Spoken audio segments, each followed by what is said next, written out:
The BRRRR method. Buy, rehab, rent, refinance, repeat.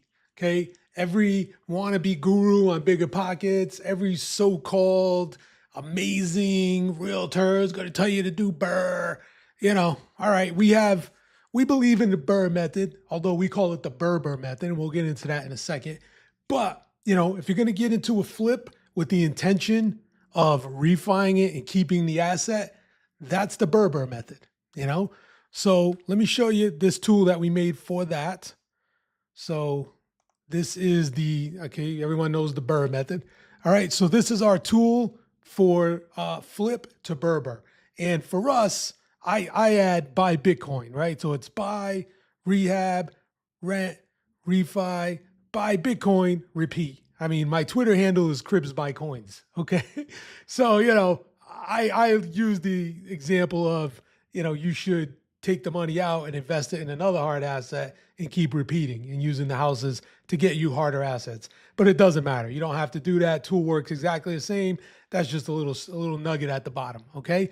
So like all of our tools in our investor toolkit, first thing you're gonna do, you're gonna go to File, Make a Copy, okay? Change the name to what you want it to be and click Save, click Make a Copy, okay? That way you can edit it.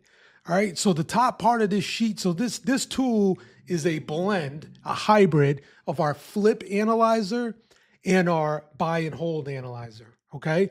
So if you wanna learn how to use the flip analyzer, I'm gonna put the link in this blog as well to that video, and you can see how to work at the beginning of this sheet. So all this up here is covered at length in another video, okay? So it works exactly the same way. It's the exact same sheet. Literally, when I made the flip analyzer, I just deleted all this bottom part, okay? So you got to come into the deal, and instead of selling it as your exit strategy is now going to be, does this work for the BRRRR method, or as I like to call it, the BRRRBR method, okay?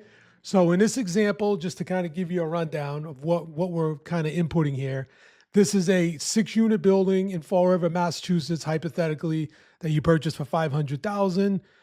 You put $250,000 of rehab into it. So $750,000 is your cost basis. You did half with cash and half with a hard money loan. Okay, hard money loan was 2 and 12, 50% loan to value. These were your holding costs while you had it, doing the project to renovate it. There are no selling costs, so really we can just zero these out because we're not going to sell it. So that leaves you a little bit more juiciness, but that doesn't really carry down to here though, to be honest. It really doesn't make a difference, but we can zero that out because this is our BRRRBR analyzer, all right? And then we think that when we're done, we can get this thing to appraise somewhere between 1.1 and 1.2 million. So we fill that in here, okay?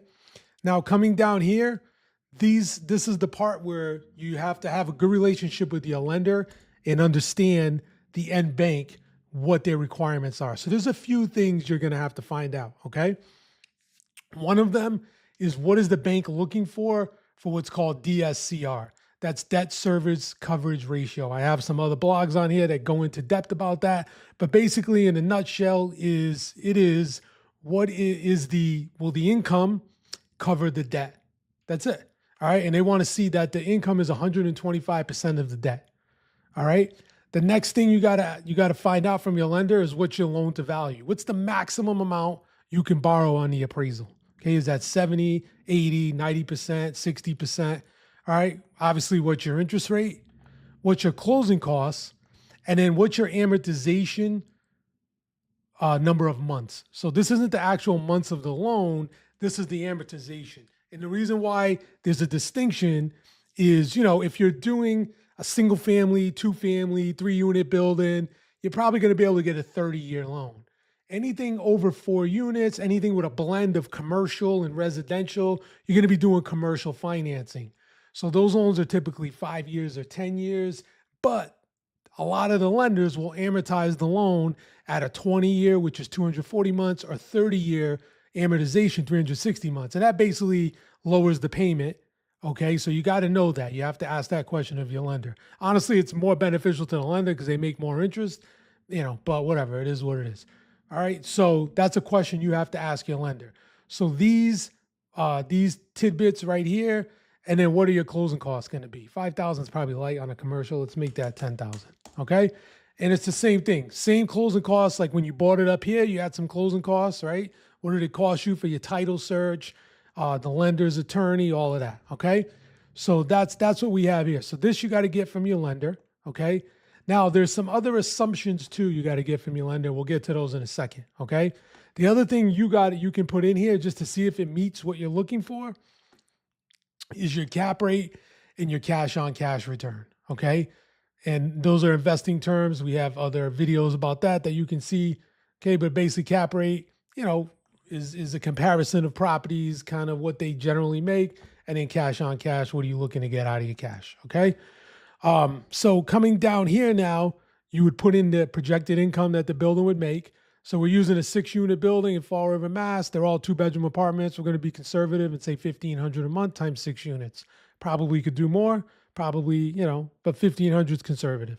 Okay. Then we're going to, and again, just like all our other sheets, the only boxes you can type in are these ones that are this peach color. Okay. This tan kind of peach color.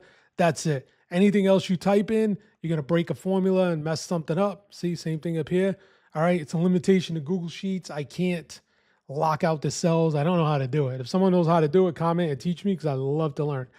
But, if you screw up and you delete something that you shouldn't, no problem. All of our tools have a resources tab. This will give you a direct link so you can go back and re-download it. Okay. This is my Google 5-star review. Help your boy out if you like the tool. All right. And if you're watching this video, you're the kind of person that I'd like to meet and talk to. So, there's my direct cell if you need some help. All right. Whether you're in Mass or Rhode Island, which is where I'm licensed as a broker and property manager, this tool will work really anywhere in the United States, probably the world if you change the currency. I'm sure it's kind of the same idea everywhere.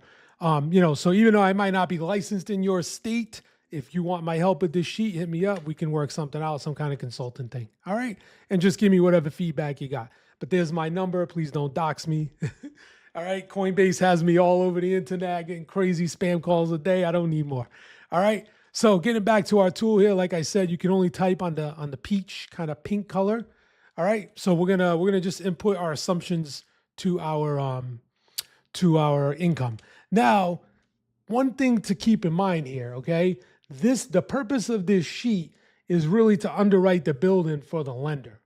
Okay. So in reality, our expenses, our numbers may be higher, right? Because we're more conservative. The lender may require less. Okay. So don't treat this so much as the word of God of cash flow as it is more so what the lender will accept. Okay. And that's the purpose of this sheet.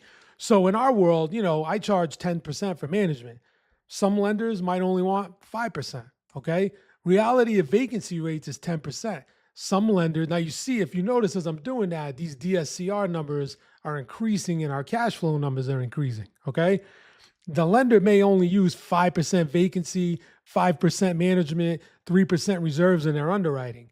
They might not care about any of these other numbers. Some of them do, some of them don't. So you got to ask them, and that's where you got to have a good relationship with your lender to say, all right, what are you looking for on the underwriting so I can see if this thing will underwrite. Okay. So, I'm using close to real numbers on some of these things, right? But again, so that's up to you how you want to use this tool. In a perfect world, you're doing a flip. The goal is, number one, you got to pay back your lender. Number two, you want to get your cash back out so you can do another flip. And number three, if you're looking to use these properties to do the BRRRR method, which is just get as many as you can, get them as self-sufficient as possible. Maybe you got to kick a little cash here and there, but I want to take out as much money as I can that I can invest into harder assets that are growing faster so I can build my bag and have my cake and eat it too. Then, cash flow doesn't matter as much because you're just purchasing stores of value. All right. So there's different ways of looking at it, but it is what it is. You can beat the hell out of this and that's fine too, whatever you want to do.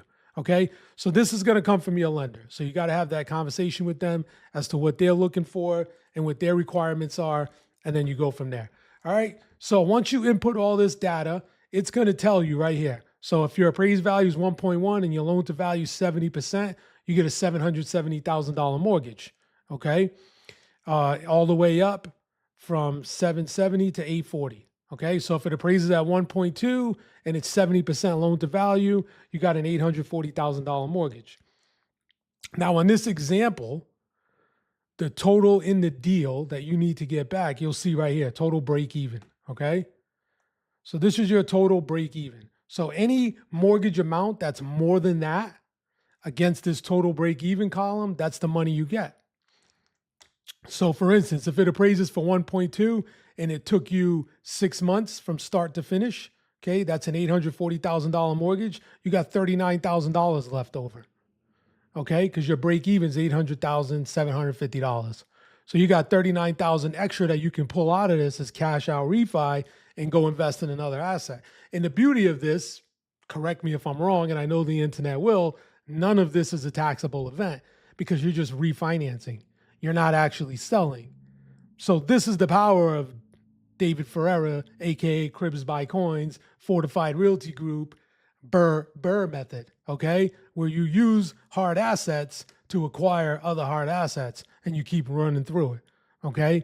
So, you know, it just depends on how you want to do these numbers and what you can get away with your lender. You know, some months you may not cash flow. It is what it is. It just depends on what your goals are, okay? If you don't want Bitcoin, this is easy to change. This is just a Google Finance formula. Change it to some other asset. You want Tesla stock, you want S&P 500, SPY.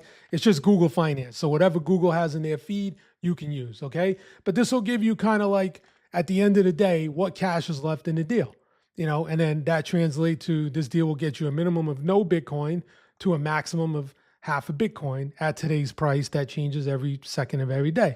All right, but it gives you a rough idea. And that's the purpose of this tool, to kind of wrap your head around how the BRRRR method really works. And can we take it up a notch to BRRRR? If you're not interested in buying Bitcoin, you just want to do traditional BRRRR, no problem. You can ignore this. All of this down here, you can pretty much, you know, all this Bitcoin stuff, you can just ignore. It doesn't matter because it's going to work the same way, right? You can beat up the deal. You can see if it'll underwrite.